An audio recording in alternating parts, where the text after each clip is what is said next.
Hindi class में आपका स्वागत है। आज हम आपको संस्कृत खंड का पहला पाठ भोजस्य औदार्यम पढ़ाएंगे, उसका हिंदी अनुवाद कराएंगे। इसे आप ध्यान से समझेंगे। भोजस्य औदार्यम, ये राजा भोज हैं, उनकी उदारता का वर्णन इस पाठ में किया गया है। तो चलिए शुरू करते हैं। ततः कदाचित् द्वारपाल आगत्य महाराजा भोजम प्राह। ततः इसके बाद, कदाचित माने कभी, द्वारपाल जो राजा के द्वार पर खड़े रहते हैं, आगत्य माने आकर, महाराज वही राजा भोज, प्राह माने बोला। इसके बाद कभी द्वारपाल राजा भोज के पास आकर बोला। इसके बाद तभी द्वारपाल ने आकर राजा भोज से कहा। क्या कहा? देव कोपी न अवशेषो विद्वान द्वारी वर्तते इति। देव कौन? महाराजा भोज। देव कोपीन माने होती है बच्चों लंगोटी, अवशेष माने शेष बची है, बाकी बची है, विद्वान माने विद्वान, द्वारी माने द्वार पर, वर्तते माने है। महाराज जिसके शरीर पर केवल लंगोटी मात्र शेष है, ऐसा विद्वान द्वार पर है। राजा प्रवेश्य इति प्राह। प्रवेश यानी प्रवेश कराओ, प्राह माने कहा। राजा ने कहा प्रवेश कराओ। तते प्रविष्ट सह कवि भोजमा आलोक्य अध में दरिद्र नाशो भविष्यमिति मत्वा तुष्टो हर्षा अश्रु मुबोच। तते माने इसके बाद, प्रविष्ट माने प्रवेश करा हुआ, सह माने वह, कवि माने कवि, भोजम माने राजा भोज, आलोक्य माने देखकर, अध माने आज, में माने मेरी, दरिद्रता यानी गरीबी, नाशो माने नष्ट होगी या दूर होगी, मत्वा माने मानकर, तुष्टो यानी संतुष्ट होना, हर्ष माने खुशी के, अश्रु माने आंसू, मुमोच माने ढलका दिए या निकल गए। तो इसके बाद प्रवेश किए हुए उस कवि ने राजा भोज को देखकर आज मेरी दरिद्रता का यानी गरीबी का नाश होगा ऐसा मानकर संतुष्ट होकर खुशी के आंसू ढलका दिए। तब प्रवेश किए उस कवि ने राजा भोज को देखकर आज मेरी दरिद्रता का नाश होगा ऐसा मानकर संतुष्ट होकर खुशी के आंसू ढलका दिए। राजा तमालोक्य प्राह। तम माने उसको, आलोक्य माने देखकर, प्राह माने बोला। राजा उसको देखकर बोला, कवे किम रोदसी। किम माने क्यों, रोदसी माने रोते हो। हे कवि, तुम क्यों रोते हो? तते कवि प्राह, तब कवि बोला, राजन आकर्ण्य मद गृह स्थिति। आकर्ण्य माने सुनो, मद माने मेरी, गृह माने घर की, स्थिति माने स्थिति को। हे राजन, मेरे घर की स्थिति को सुनो। तो अब देखिए इस जो श्लोक में वो अपनी घर की स्थिति का वर्णन कर रहा है। किस तरह से कर रहा है? अये लज्जानुचयी पथि वचनमाकर्ण्य गृहिणी, शिशो कर्णो यत्ना सुभितवती दीन वदना, मयि क्षीणो पाये यद कृतं दशा अश्रु बहुले, तदन्तः शल्यम में त्वमसि पुनरुद्ध मुचित है। तो देखिए उसके घर की स्थिति क्या है। अये यानी अरे, लाजा, आजा माने होता है बच्चों ये खील, लाजान माने खीलों को, जो हमारे जो उसमें अरे दीपावली की पूजा में जो रखे जाते हैं खील। तो लाजान माने होता है खील। उच्च माने ऊंचे स्वर में, पथी माने मार्ग में, वचन आकर्ण्य, वचनों को आकर्ण्य माने सुनकर। गृहिणी यानी पत्नी, किसकी पत्नी? कवि की। शिशो माने बच्चों के, कर्णव माने दोनों कान, यत्नात् माने यत्न पूर्वक, सुपहितवती यानी अच्छी तरह से ढक देना। दीन वदना, दीन माने दुखी, वदना माने मुख, दुखी मुख वाली। मई माने मेरे, क्षीणोपाय, क्षीण उपाय, क्षीण उपाय का मतलब होता है बच्चों साधनहीन या जिसके पास कोई साधन नहीं है। यद माने जो, कृतम माने डाली, दृशा माने दृष्टि, अश्रु माने आंसू, बहुले माने भरी हुई, आंसुओं से भरी हुई। तत् माने वह, अंतः माने हृदय, शल्य माने होता है कांटा, मे माने मेरे, त्वम असि माने तुम, असि माने हो, त्वम माने तुम, असि माने हो। पुनरुद्यमुचितः यानी निकालने में समर्थ, निकालने के योग्य। तो चलिए अनुवाद देखते हैं। अये लज्जान उच्चई पथि वचनम आकर्ण्य गृहिणी, शिशो कर्णो यत्नात् सुवितपति दीन वदना। तो दुखी मुख वाली मेरी पत्नी ने, गृहिणी यानी पत्नी, दुखी मुख वाली मेरी पत्नी ने, अरे खील ले लो, ऐसी ऊंची आवाज को सुनकर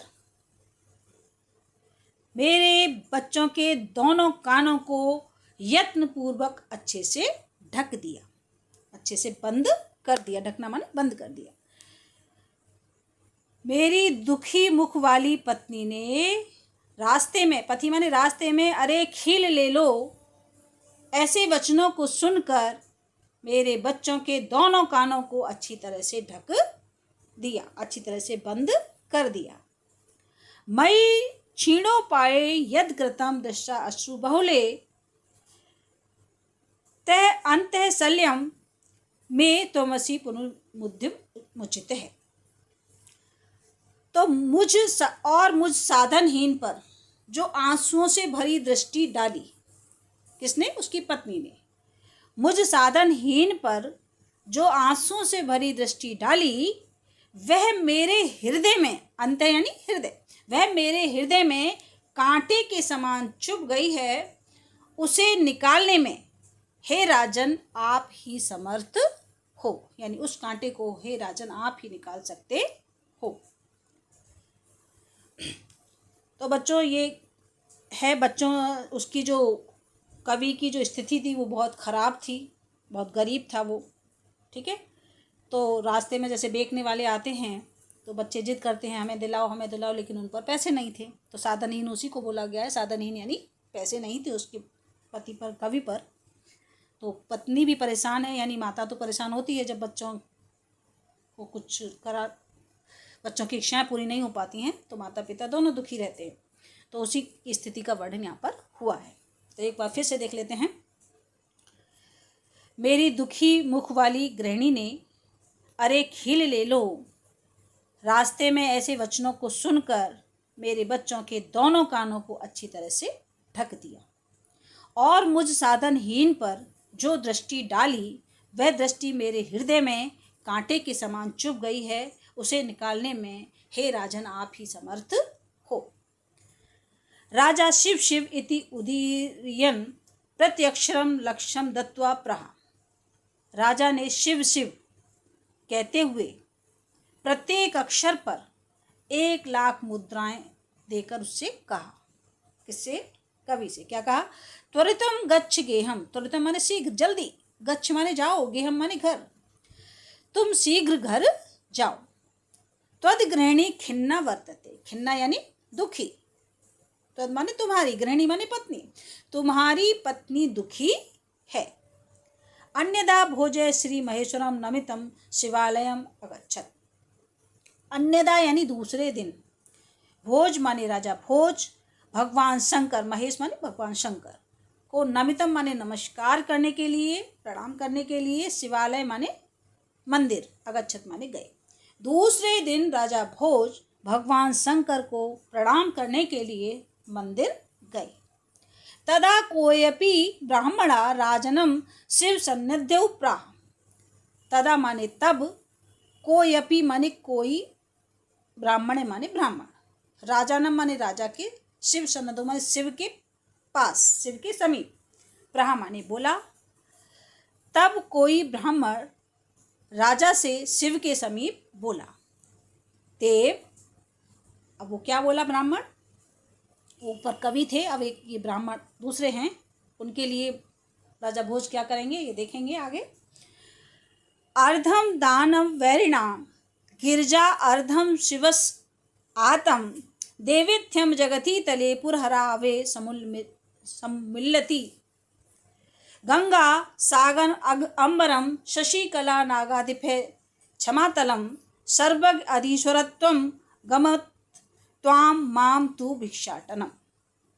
तो देखिए उस ब्राह्मण ने भी ये जो श्लोक है वो पढ़ा। क्या है इसमें? अर्ध माने आधा, ठीक है। दानव वैरिणा, दानव माने होता है बच्चों राक्षस, और वैरी माने शत्रु, यानी राक्षसों के शत्रु। कौन? भगवान विष्णु को बोला जाता है। गिरिजा माता पार्वती, अर्धम माने आधा, शिवस्य माने शिव का, अर्धम माने आधा। देविथ्यम जगती तले, जगती तले यानी संसार तल पर, देव भगवान शंकर को ही बोला गया है। देव जगती तले यानी संसार तल पर, पृथ्वी तल पर। पुरहरा, पुरहर कहते हैं भगवान शंकर को। अभावे माने अभाव में। सम्मिल्लति माने दिखाई देने पर। गंगा सागर यानी समुद्र, अंबर माने आकाश, शशि माने चंद्रमा, नागाधिप कहते हैं बच्चों शेषनाग को, क्षमातलम यानी रसातल, सर्वज्ञता यानी सब कुछ जानना, अधीश्वरता यानी स्वामित्व, आगत माने आ गया, त्वाम माने तुम में, माम माने मुझ में, तू माने तो, भिक्षाटन माने भिक्षा मांगना। तो चलिए अनुवाद देखते हैं। अर्ध दानव वैरिणा गिरजा शिवाश्याहतम देवेथ्यम जगति तले पुरहरा अभावे सम्मिलति, यानी शिव का आधा भाग तो दानव वैरी भगवान विष्णु ने और आधा भाग माता पार्वती ने ले लिया। शिव का आधा भाग दानव वैरी भगवान विष्णु और आधा भाग माता पार्वती ने ले लिया। इस तरह से संसार तल पर भगवान शंकर का अभाव दिखाई देने पर गंगा सागर यानी गंगा जो है वो समुद्र में चली गई, शशि यानी चंद्रमा, चंद्रमा आकाश में चला गया और शेषनाग रसातल में चला गया। सर्वज्ञता और अधीश्वरता यानी स्वामित्व, सर्वज्ञता और अधीश्वरता आप में आ गई और मेरे हिस्से क्या आया? भिक्षाटन यानी भीख मांगना। तो इस तरह से भगवान शंकर के सारे गुण बट गए। ये शंकर में, भगवान शंकर में जो गुण थे उसका वर्णन किया गया है कि वो कैसे कैसे सब में बांट लिए गए। तो उसका वर्णन इसने कवि ने किया है। राजा तुष्टौ तस्मै प्रत्यक्षम लक्ष्यम ददौ, राजा ने संतुष्ट होकर उसको भी प्रत्येक अक्षर पर 1,00,000 मुद्राएं दी। अन्यदा राजा समुपस्थिता सीता प्राह, अन्यदा यानी दूसरे दिन राजा अपने समीप में उपस्थित सीता से बोला। ये सीता कोई कवित्री हैं, कविता करती हैं, तो उनसे राजा ने कहा, देवी प्रभात वर्णे इति सीता प्राह, हे देवी प्रभात का वर्णन करो यानी प्रातःकालीन का वर्णन करो। सीता प्रासीता से बोले। कौन? राजा। तो विरल विरला स्थूलास्तारा कलामिव सज्जनः मन ए मुने सर्वत्र में प्रसन्नम अभूत नभः अपसरति चे ध्वांतम चित्ता सतामिव दुर्जनः ब्रजति चे निशा क्षिप्रम लक्ष्मी अनुरुद्ध नामिव।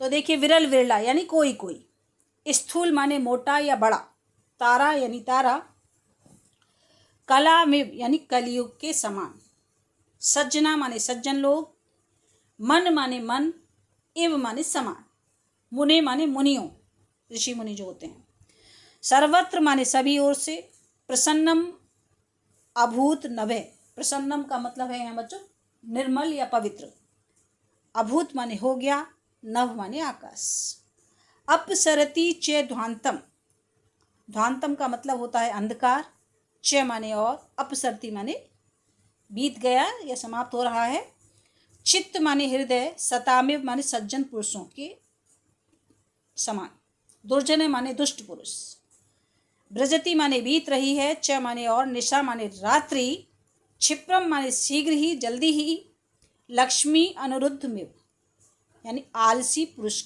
के समान। तो चलिए अनुवाद देखें। विरल विरला स्थूलास्तारा कलाम्बिव सज्जना, कोई कोई मोटा तारा दिखाई दे रहा है, जैसे किस प्रकार, जैसे कलयुग में सज्जन, जैसे कलयुग में सज्जन, इसी तरह से आकाश में कोई कोई मोटा तारा ही दिखाई दे रहा है।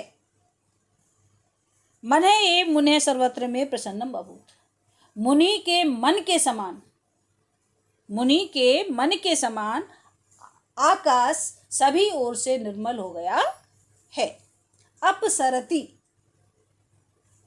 चेध्वांतम चित्ता सतामिव दुर्जन, जैसे सज्जनों के चित्त से यानी हृदय से दुष्ट पुरुष दूर रहते हैं, वैसे ही अंधकार दूर हो रहा है।